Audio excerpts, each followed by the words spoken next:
नमस्कार दोस्तों, स्वागत है आपका हमारे यूट्यूब चैनल पे। और आज हम बात करने वाले हैं कि क्या भाई ब्रेकअप हो जाने के बाद हमारी वैल्यू क्या हमारे एक्स पार्टनर को कभी रियलाइज़ हुई है? क्या उसे भी यह कभी पता लगेगा कि आपकी वैल्यू क्या थी? क्या वो कभी आपकी कदर करेगा? क्या कभी वो आपके किए गए एफर्ट को याद करेगा? क्या कभी उसे रियलाइज़ होगा कि भाई आप कितने इंपॉर्टेंट थे, आपने कितना कंट्रीब्यूट किया है अपने रिलेशनशिप में, आपने उस इंसान को कितना ज़्यादा तवज्जो दिया, कितनी ज़्यादा अटेंशन दी? क्या कभी उसे फील होगा इस चीज़ का, या फिर ये हमेशा ही ऐसा चलता रहेगा कि वो इंसान हमेशा एटीट्यूड दिखाएगा, ईगो दिखाएगा और आपको हमेशा ही ऐसे बर्दाश्त करना पड़ेगा, या आपको ऐसा ही डाउन बन के रहना पड़ेगा, या फिर ऐसा ही चलता रहेगा कि आप एक एक मैसेज के लिए वेट करते रहोगे उसका? और क्या कभी वो इंसान आके आपसे प्यार से बात करेगा, या फिर प्यार से बात ना भी करे? क्या कभी वो दिन आएगा जिस दिन आप रियलाइज वो इंसान आपके सामने आके करे कि हाँ भैया, गलती हो गई हमसे, तुमको छोड़ के तुमसे बेस्ट नहीं मिलेगा, तुमने रिलेशनशिप में बहुत किया, हम ही खराब थे? क्या वो दिन कभी आएगा? तो भैया चल रहा है अभी, प्रेजेंट सिचुएशन चल रही है, जिस हिसाब से भी ब्रेकअप हुआ है उस हिसाब से तो भैया नहीं लगता है, क्योंकि हमने देखा हुआ है कि उस इंसान का अब ब्रेकअप वाला चेहरा देख रखा है, उस इंसान का हमने रूड चेहरा देख रखा है, क्योंकि जैसे हम रिलेशनशिप की बात उससे करते हैं उस इंसान का पारा चढ़ जाता है, वो इंसान या तो आपको इग्नोर करने लगता है या तो फिर इरिटेट होने लगता है। रिलेशनशिप उसे नहीं चाहिए, समझ लो कि रिलेशनशिप के नाम से उसे करंट लगता है। तो अभी ऐसे सिचुएशन में क्या होगा, आगे क्या होगा, या फिर कभी रियलाइज होगी वैल्यू वगैरह कि नहीं होगी, इन सब से रिलेटेड मेरे दोस्त टॉपिक पे इस वीडियो में हम बात करने वाले हैं। देखो मेरे दोस्त, अगर तुम्हारा ब्रेकअप हुआ है तो जाहिर सी बात है वैल्यू खत्म होने की वजह से हुआ है। देखो दुनिया में लाखों करोड़ों ब्रेकअप होते हैं, उनकी लाखों करोड़ों वजहें होती हैं, लाखों करोड़ों स्टोरीज होती हैं, लेकिन मेरे दोस्त उन सब स्टोरीज में एक चीज़ कॉमन होती है, वो होती है सेल्फ रिस्पेक्ट। जहाँ सेल्फ रिस्पेक्ट का मीटर डाउन होता है, आपका ऑटोमेटिकली 1.5-2 महीने, 2.5 महीने, 3 महीने के अंदर अंदर ब्रेकअप हो जाता है। ठीक, ये कटल सकते हैं। सेल्फ रिस्पेक्ट खत्म तो उसी समय ब्रेकअप। ठीक, ये एक मान के चलो कि मतलब सेल्फ रिस्पेक्ट ही सब कुछ है, वही सब कुछ है, वही अगर वो एक ऐसा फैक्टर है कि वो आपकी तरफ से खत्म हुआ, सारा गेम हुआ है। ठीक है मेरे दोस्त, ये साइकोलॉजिकल फैक्ट है। इस चीज़ को थोड़ा सा मेंटेन करने की कोशिश करो, अपने सेल्फ रिस्पेक्ट मेंटेन रहे तो ज़्यादा ठीक है, क्योंकि सेल्फ रिस्पेक्ट गंवा के कुछ हासिल नहीं हुआ है। ठीक, सेल्फ रिस्पेक्ट मेंटेन करके हर इंसान की आप अटेंशन ले सकते हो। प्लस अगर सेल्फ रिस्पेक्ट मेंटेन है मेरे दोस्त, तो आपको कोई भी इंसान छोड़ के जा नहीं सकता है। चाहे जितना अगला इंसान स्ट्रांग हो, कोई फर्क नहीं पड़ता, वो इंसान आपको छोड़ नहीं पाएगा। आपका अट्रैक्शन बराबर बना रहेगा किसी मैग्नेट की तरह। ठीक है, 100 बार वो इंसान आपको छोड़ने से पहले सोचेगा। ये अभी वाली सिचुएशन नहीं है कि वो इंसान आपको छोड़ के चला गया, उससे मतलब ही नहीं है। अरे उससे इसलिए नहीं मतलब है कि आप उसके लिए अब पत्थर बन चुके हो। आप हीरे थे और पत्थर बन चुके हो, पत्थर को कोई नहीं चाहता मेरे दोस्त। और रही बात वैल्यू रियलाइज होने की, तो मेरे दोस्त वैल्यू तो हर चीज़ की रियलाइज होती है, एक ना एक पॉइंट पे आके सब कुछ रियलाइज होता है। एक ना एक पॉइंट पे आके हर इंसान उस मोमेंट पे पहुंचता है कि जहां उसे चीज़ें रियलाइज होती हैं, क्योंकि अभी वो इंसान इस भ्रम में है कि आप हमेशा अवेलेबल हो। जिस दिन वो इंसान को आपकी अवेलेबिलिटी समझ में आएगी कि अब अवेलेबिलिटी आपकी नहीं रह गई है, आप उनके बिना आप जी ले रहे हो, आप उनके बिना खुश होते हो, ड्यू टू साइकोलॉजिकल फैक्ट, एक साइकोलॉजिकल फैक्ट की वजह से उनको बात करने की तलब जागेगी आपसे।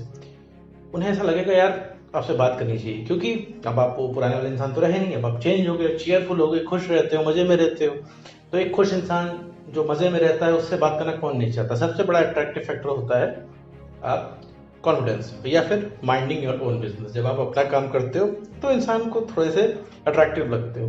हर इंसान खुश इंसान के पास जाना चाहता है। ठीक है, जिसका मुंह लटका हुआ है, जो हर समय नेगेटिविटी फैलाता है, मैं तो उसके पास कोई नहीं जाना चाहता, इवन आप भी नहीं जाना चाहते हो। ठीक है, तो सीधी सा बात होती है वैल्यू रियलाइज होने की। रियलाइज हो जाएगी, थोड़ी देर से होगी अगर आप कुछ नहीं करते हो, अगर आप कुछ करते हो तो थोड़ी जल्दी हो जाएगी। ठीक मेरे दोस्त, अभी क्या है, अभी आप सोच रहे हो कि पता नहीं होगी कि नहीं होगी, क्योंकि मेरा वाला तो बहुत ज़्यादा भाई ईगो वाला है, बहुत ज़्यादा एटीट्यूड भरा पड़ा है, झुकता ही नहीं किसी के सामने। वो हमने झुकते देखा नहीं, जो किसी के सामने नहीं झुकता तो हमारे सामने क्यों झुकेगा? क्योंकि ऑलरेडी हम तो बहुत ज़्यादा सता भागा हैं, हम तो हमेशा हमने कॉम्प्रोमाइज़ किया है। तो यही तो गलती कर दी मेरे दोस्त, यही तो एकमात्र गलती है, कॉम्प्रोमाइज़ नहीं करना चाहिए था। देखो, कॉम्प्रोमाइज़ हर चीज़ के साथ करोगे, सेल्फ रिस्पेक्ट के साथ कॉम्प्रोमाइज़ करोगे तो तुम फंस जाओगे मेरे दोस्त। ठीक है, तो फिर तुम कहीं के नहीं रहोगे, तुम अपनी नज़र में भी गिर जाओगे, अगली नज़र में तो गिर ही जाओगे। ठीक है मेरे दोस्त, तो किसी की नज़रों में कोशिश करो कि ना गिरो तो ज़्यादा ठीक रहेगा। किसी की नज़रों में फिर भी गिर जाओ, लेकिन मेरे दोस्त अपनी नज़रों में कभी मत गिरो। ठीक है, क्योंकि यहाँ पे सब कुछ तुमसे है, सब कुछ तुम पे ही डिपेंड करता है। आज आजू बाजू में 4 लोग हैं जो तुमसे इंटरेक्ट करते हैं, तुम्हें अप्रिशिएट करते हैं, तुम्हें चाहते हैं, उसकी वजह हो मात्र तुम। ठीक, तुम्हारे अंदर कुछ ना कुछ करके वो फैक्टर है जिस वजह से लोग तुमसे जुड़े हुए हैं। तो ये छोटी सी बात है। रही बात रियलाइज़ होने की, रियलाइजेशन का क्या है मेरे दोस्त, वो इंसान कोई सेलिब्रिटी नहीं है, ना उसने तुमको छोड़ के कोई बहुत बड़ी अचीवमेंट कर ली है, ना तुमको छोड़ के बहुत बड़ा कोई काम कर लिया है, ना वो अभी अपनी ज़िंदगी में कोई ऐसा काम कर रहा है जो कि अप्रिशिएबल है। ठीक है, तो उस इंसान को वैल्यू रियलाइज़ होगी। वैल्यू क्यों नहीं रियलाइज़ हो रही है? क्योंकि तुम उसके लिए ओवर अवेलेबल, क्योंकि तुम उसके लिए ओवर अवेलेबल हो। भैया जब हमारे पास हमारी ज़रूरत का सामान जब ओवर अवेलेबल होने लगता है तो हमें भी लगने लगता है यार इसकी हमें ज़रूरत नहीं है, इसके बिना भी मेरा काम चल जाएगा। ये हुआ हमारा भ्रम। ठीक है, तो ये हुआ हमारा भ्रम, लेकिन रियलिटी अलग है। जब वो सामान हमारे पास, जब वो चीज़ हमारे पास नहीं रहेगी तो हमें यार कमी खलेगी उस चीज़ की, भाई ये चीज़ होनी चाहिए। ठीक है, तो कॉन्टीन्यूटी में जो चीज़ हमें अवेलेबल होती है हमें उसकी चिंता नहीं होती, उसकी फिक्र नहीं होती।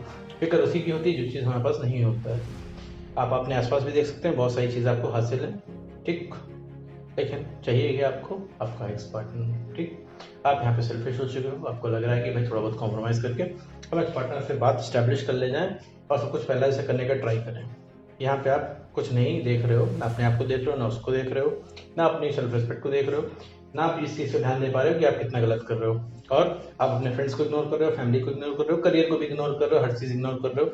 आप सोच रहे हो कि भैया किसी एक्स पार्टनर आ जाए, बाकी सारी चीज़ें तो बाद में भी कर ली जाएंगी। लेकिन नहीं मेरे दोस्त, आपको जो खुशी देती है सबसे ज़्यादा वो है आपका काम। अगर ज़िंदगी में आप काम नहीं कर रहे हो तो मेरे दोस्त, तो फिर आप ज़्यादा देर तक खुश नहीं रह पाओगे, क्योंकि आपने लिमिट कर लिया अपने आप को। आपकी खुशी अगले इंसान के हाथ में है जो कि आपका एक्स पार्टनर है। वो अभी आपको एक टेक्स्ट कर देगा 5 दिन के बाद, तो आप खुश हो जाओगे, फिर वो टेक्स्ट बंद कर देगा, फिर आप दुखी हो जाओगे। तो आपका जो रिमोट कंट्रोल है वो आ गया आपके एक्स पार्टनर के हाथ में।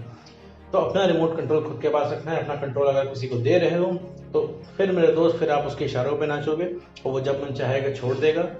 आप कुछ नहीं कर पाओगे, जैसे कि अभी नहीं कर पा रहे। क्यों नहीं कर पा रहे? क्योंकि आपको डर है। ये डर आपको कुछ नहीं करने दे रहा है। ये डर खत्म हो जाएगा ना मेरे दोस्त, तो तुम उससे डरना बंद कर दोगे। जब डरना बंद कर दोगे तो वो इंसान चाहे जो करे, आपको किसी चीज़ का डर नहीं होगा। अभी क्या डर है? आप सारी बातें क्यों मानने को तैयार हो, सारी मांगे क्यों मानने को तैयार हो? कहीं वो छोड़ के ना चला जाए। इस खोने के डर से आपको ब्रेकअप तक पहुंचा दिया है। आप ब्रेकअप तक पहुंच गए हैं इस खोने के डर की वजह से। आप उसकी जायज़ बातें मानते रहे जैसे हर कोई मानता है, और उसे लगने लग गया कि भैया हम जो करते हैं सही है, जितना अत्याचार वो आपके ऊपर कर रहे हैं सब जायज़ है। लेकिन नहीं मेरे दोस्त, यहाँ पे बर्दाश्त नहीं करना है आपको, यहाँ पे आपको एतराज़ करना है। ठीक है, कोई चीज़ अगर आपको नहीं पसंद है मेरे दोस्त रिलेशनशिप में, तो आपको तुरंत एतराज़ करना है, क्योंकि आज नहीं आप एतराज़ करोगे तो बर्दाश्त करोगे, और बर्दाश्त करने के बाद एक ना एक दिन आप उस चीज़ पे बोल पड़ोगे, चिल्ला पड़ोगे, और उस इंसान को भी मौका मिल जाएगा आपको काउंटर रिप्लाई करने का। ठीक है मेरे दोस्त, वो इंसान भी आपसे कहेगा यार अभी तक तुम्हें दिक्कत नहीं होती, जब तुम्हें परेशानी होने लगी। तो अंत में हर जगह से जो है नुकसान आपका हो जाएगा, और आप एक तरीके से अपने आप को ठगा हुआ महसूस करोगे। आपको लगेगा भाई सारे एफर्ट आप ही नहीं किया, सब कुछ आप ही नहीं किया, लेकिन बदले में जो है आपको बेवफाई मिली।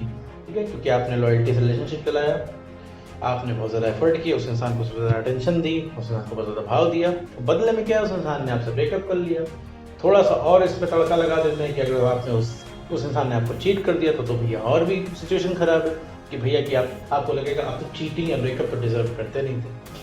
ठीक है मेरे दोस्तों, रियलाइज सबको होती है वैल्यू, बस वही है कि भाई अपने आप को ठीक कर लो, वापस जो पत्थर बन गए उससे तो हीरा बन जाओ। ठीक है मेरे दोस्त, इसके अलावा भाई कुछ भी नहीं है सेल्फ रिस्पेक्ट के अलावा इस रिलेशनशिप को रोकने का। ठीक है, इस रिलेशनशिप को रोकने के लिए सेल्फ रिस्पेक्ट के अलावा कुछ नहीं है। सेल्फ रिस्पेक्ट है तो सब कुछ है, सब कुछ बढ़िया तरीके से चलेगा, आपकी सुनी भी जाएगी, आप लोग मानेंगे भी, आपकी बातों में वजन भी रहेगा। अभी जो आपकी वैल्यू खत्म हो गई ना, तो 50 मैसेज करते ही इग्नोर हो जाते हैं, क्योंकि उन 50 मैसेज के भी आपने वैल्यू नहीं कर रहे हो, फ्री के 50 मैसेज आप गिरा देते हो वहाँ पे। जब वो एक मैसेज के लिए वो इंसान जब तरसेगा आपके, तब उसको समझ में आएगा कि यार कैसा लगता है किसी से ब्रेकअप करना। फिर आप उस इंसान को आपकी वैल्यू समझ में आएगी। तो अपना कॉन्फिडेंस बढ़ा लीजिए, सेल्फ रिस्पेक्ट मेंटेन कर लीजिए, इमोशनली स्टेबल बन जाइए, तो भैया दुनिया का कोई एक्स नहीं बना है जो आपसे दूर रह पाएगा। तो उम्मीद करता हूँ दोस्तों आपको ये वीडियो समझ में आएगा। तो आज की वीडियो में इतना ही।